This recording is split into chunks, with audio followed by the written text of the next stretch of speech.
Faut-il encore présenter Mohamed Salah, top scoreur de Première Ligue en 2017 et 2018. Premier joueur africain à avoir inscrit plus de 30 buts en Angleterre en l'espace d'une seule saison. Meilleur buteur de l'histoire de Liverpool en Ligue des Champions. Avec les Reds, Mo Salah est devenu une machine, capable de percer n'importe quelle défense, en un dribble, une frappe ou même d'un simple sourire.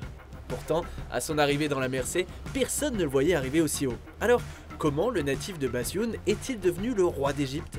Abonne-toi pour avoir le meilleur du foot en vidéo. Janvier 2014, Mohamed Salah débarque à Chelsea. L'Égyptien connaît un peu Stamford Bridge puisqu'il a déjà eu l'occasion d'y claquer 2 buts au cours de sa jeune carrière. Un peu plus tôt dans la saison, alors qu'il était encore au FC Bâle, l'ailier d'1m75 a mené la vie dure aux défenseurs des Blues en Ligue des Champions.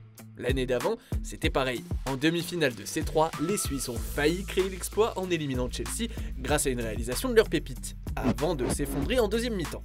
Une petite défaite pour le FC Bâle, mais une grande victoire pour Mo Salah. Grâce à ses prestations, l'ancien joueur de l'Arab Contractors n'aura pas manqué d'attirer l'attention de quelques clubs. Parmi eux, Liverpool. Les Reds s'intéressent à l'Égyptien depuis 2013 et sont tout proches de trouver un accord avec la direction bâloise.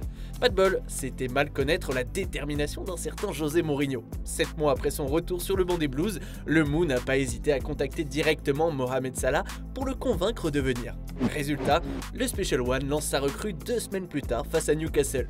Malheureusement, la mayonnaise ne prend pas. D'abord parce qu'il y a pas mal de concurrence à son poste, et en plus des joueurs déjà installés comme d'éventuels titulaires indiscutables. José Mourinho dispose d'une armada de jeunes talents à faire progresser.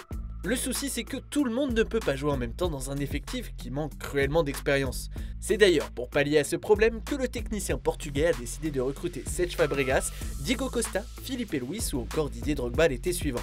Et ceux qui n'ont pas réussi à s'imposer ont été envoyés en prêt pour s'aguerrir. Mohamed Salah fait partie de cette catégorie. Pour ses 6 premiers mois à Londres, l'Égyptien n'a disputé que 500 maigres minutes. À l'image du prometteur Kevin De Bruyne, le Sphinx est condamné à gratter du temps de jeu en Coupe nationale. Bref, seulement un an après son arrivée, l'ancien joyau du FC Bâle est prêté à la Fiorentina pour terminer la saison. Un choix appuyé par l'intéressé lui-même, convaincu qu'un remède existe à sa baisse de régime, du temps de jeu. Justement, à Florence, Salah renaît. Le jeune attaquant de 23 ans apprend à digérer le changement de culture et la pression médiatique. Sur le terrain, ça se ressent. L'Égyptien devient rapidement l'un des éléments clés du jeu offensif de la Viola. Pourtant, à son retour en terre londonienne, rien n'a changé. Mohamed Salah ne fait toujours pas partie des plans de l'autoproclamé Special One. Alors, rebelote, l'ailier est renvoyé en Italie, mais cette fois-ci à l'AS Roma. Là-bas, le louveteau de Bassioun deviendra un chef de meute. Meilleur buteur du club, élu joueur de l'année par les supporters, il n'en faudra pas plus aux dirigeants de la Roma pour lever l'option d'achat. Et Salah ne manquera pas de leur rendre l'appareil. 41 matchs, 19 buts, 15 passes décisives, toutes compétitions confondues.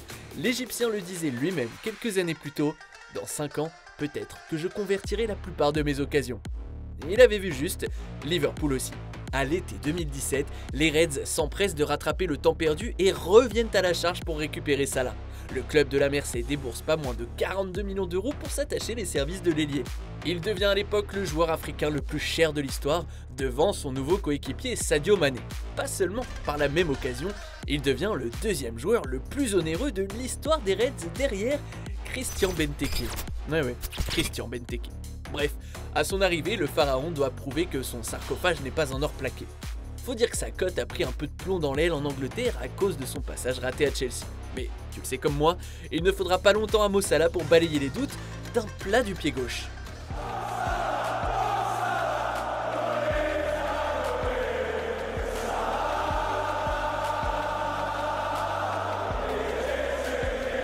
Une Ligue des Champions comme sceptre, plus d'une centaine de buts pour couronne et Anfield en guise de trône. Chez les Scousers, le pharaon est devenu un roi, incontesté et incontestable.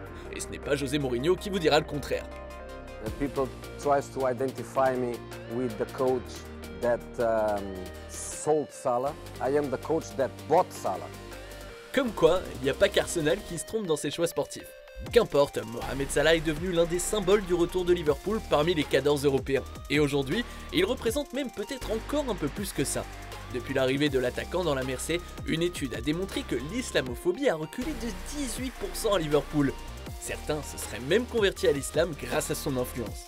Sur ses terres natales aussi, le footballeur est devenu un véritable phénomène de société. Lors des élections présidentielles égyptiennes de 2018, Mohamed Salah aurait récolté plus d'1 million de voix, tout ça sans s'être présenté. Pour capter l'attention des plus jeunes, son parcours a même été intégré dans les programmes scolaires. Un parcours de vie tissé d'espoir, d'échecs et de réussite, la pyramide de Khéops ne s'est pas construite en un jour, la légende du pharaon non plus. Et toi, plutôt Sadio Mané ou Mohamed Salah? N'hésite pas à nous le dire dans les commentaires. Merci d'avoir regardé notre vidéo. Si tu as kiffé, n'hésite pas à parler de notre chaîne autour de toi, d'aimer, de partager. Quant à moi, je te dis à très vite pour une nouvelle vidéo. Ciao!